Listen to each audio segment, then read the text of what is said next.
Hello and welcome, my dear friend. If you're here, it's because you've quietly realized that you no longer fit inside your old self.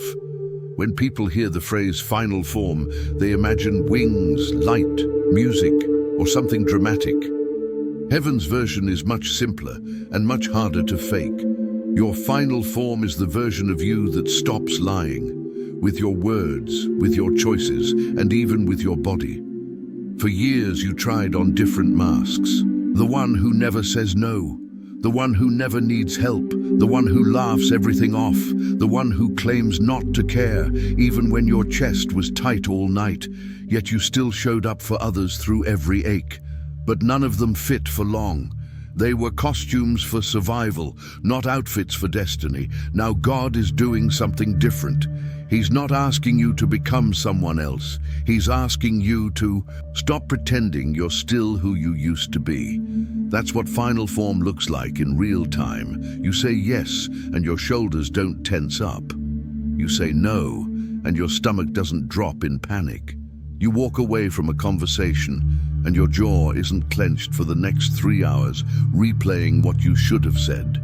Your body knows before your mind admits it. It tightens when you agree to things that drain you. It grows heavy when you stay in rooms that are wrong for you. It wakes you up at 3 in the morning on the nights you pretend you're fine. God is not only working in your spirit, He has been retraining your body itself, teaching it to stop cooperating with what hurts you. Pay attention to the small things lately. You open messages and don't rush to reply out of guilt. You stop typing, "It's okay," when it actually wasn't. You replace "no worries" with "thank you for letting me know," because you're done pretending everything is fine just to keep access. That's not attitude. That's God straightening your spine from the inside. You start ordering what you actually want when you eat, instead of what looks reasonable. You stop dressing to disappear or to impress, and catch yourself dressing to feel like yourself. You clean your space not because someone is visiting, but because your mind refuses to relax in a mess that doesn't match where you're going. That's not aesthetic, that's identity. This is God revealing your final form. He's showing you what your life looks like when you stop negotiating against your own spirit. You notice you don't laugh at certain jokes anymore, not because you've become sensitive, but because your body goes still when cruelty is disguised as humor. Your chest tightens when conversation turns into gossip. You feel a small wave of nausea after oversharing with someone who hasn't earned that level of access. Those reactions aren't overthinking, they're feedback. That's how heaven teaches discernment in a language your body understands.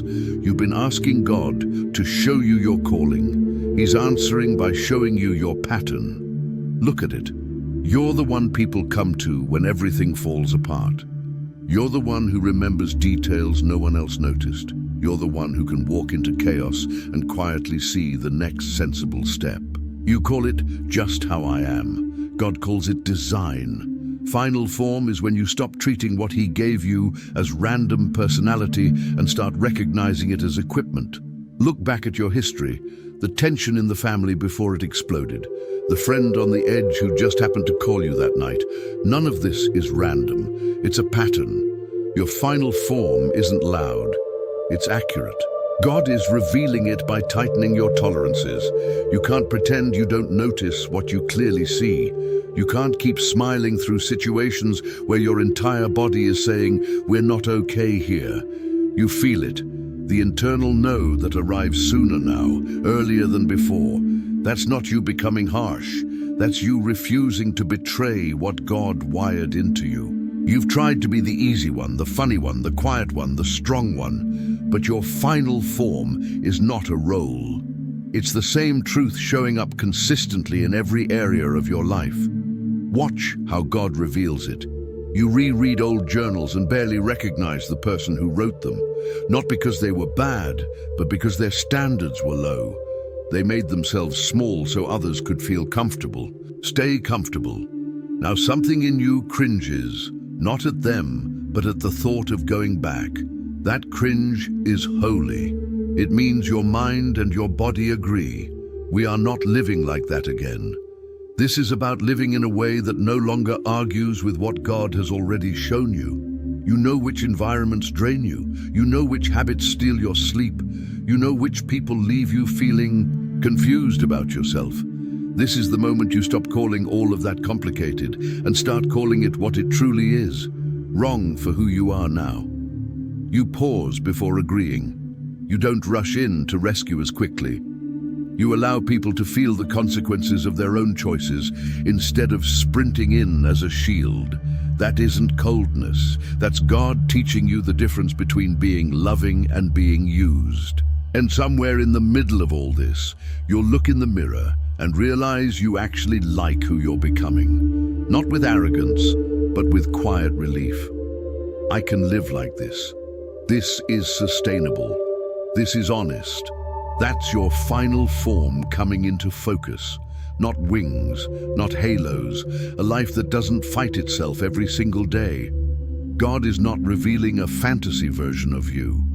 He's revealing the version that has been forming every time. You told the truth every time you walked away quietly instead of exploding, every time you chose rest over self-destruction. He saw all of it. And now, he's holding up the mirror and saying, "This is you. You don't have to perform anymore." You're no longer waiting to transform. You're waking up to what has already changed. From this point on, every decision either protects that truth or betrays it. That's what this message is about. Not hype, not a costume, but the courage to finally live as the person God has already finished shaping on the inside. Your final form isn't somewhere ahead of you. It's here. God is simply making sure you finally feel it in your mind, in your spirit, and even in your own skin. Here's what usually happens next, my dear friend. Once you start living closer to your final form, the world around you needs time to catch up. The people closest to you, who were used to the old version of you, will feel it first. Not because you announce it, but because their usual ways of reaching you stop working. The friend who only calls when they're in crisis will notice you don't respond within seconds anymore. The family member who uses guilt as a shortcut will feel the shift when you say, "I can't do that today." And don't rush in to fix it later. The person who expects endless understanding from you, but never reflects on how they treat you, will be the first to say, "You've changed." They're not wrong. They just don't know how much it cost you to stay the same for so long. You don't need a long explanation. Most of the time, one sentence is enough. "I can't do that anymore. That doesn't feel right for me now. That doesn't work for me." You don't owe everyone a full documentary of your healing, and this isn't cruelty. You're still kind. That's part of who you are. But now you're kind without being nice out of fear of losing people. God isn't revealing your final form so you can win arguments. He's revealing it so you stop abandoning yourself just to keep the peace. And you'll begin to notice small, unexpected shifts. Plans fall through that you never felt peace about. A job that once felt secure suddenly feels heavy. Doors close without drama and others open without force. What once drained you suddenly restructures or releases you. People you thought you needed simply drift away. It may sting at first, it may feel like loss, but if you're honest, your body will tell you the truth. Your shoulders drop. Your breathing deepens. Somewhere beneath the sadness is relief. I don't have to carry that anymore. This is God clearing what no longer matches who you've become. Not as punishment for them, but as protection for you. You're learning a new way to measure things. Instead of asking, will they be upset if I don't? You quietly ask, what does this cost me if I do? That isn't selfishness, that's stewardship.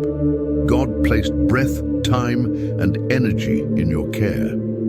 Your final form is when you stop spending them as if they're unlimited. You'll notice your standards shifting without any announcement. You stop chasing half-hearted responses. You stop explaining basic respect. You stop being flattered by attention that never turns into consistency. You're learning what your spirit, mind, and body can no longer host. And yes, some people will only remember the version of you who bent until you were exhausted. Let them remember you are not required to return and prove you're still that person. You can be gentle and firm in the same sentence. If someone says, "The old you would have done this," you can calmly respond, "I appreciate who I was, but I'm not going back to the habits that hurt me." You are not dishonoring your past self by outgrowing their limits. They did the best they could with what they knew. This version of you knows more. This doesn't mean you suddenly feel brave all the time. There will still be trembling hands, a racing heart, second thoughts. Do the right thing with trembling hands anyway. Speak the true sentence with a racing heart anyway. Courage at this stage isn't about feeling powerful all the time. It's about refusing to lie about what's real in front of you. There may be days when you wonder, am I being too harsh, too distant, too much? Here's a simple check. After the decision, do you feel clearer inside or more tangled? Clear usually means you honored what God has been showing you. Tangled usually means you agreed to something your spirit never consented to. You don't need a prophet to confirm every step. You can ask the God who lives within you, "Did this reflect the person you are shaping me to be?" Then listen, not only with your emotions, but with your body, your thoughts, your sleep.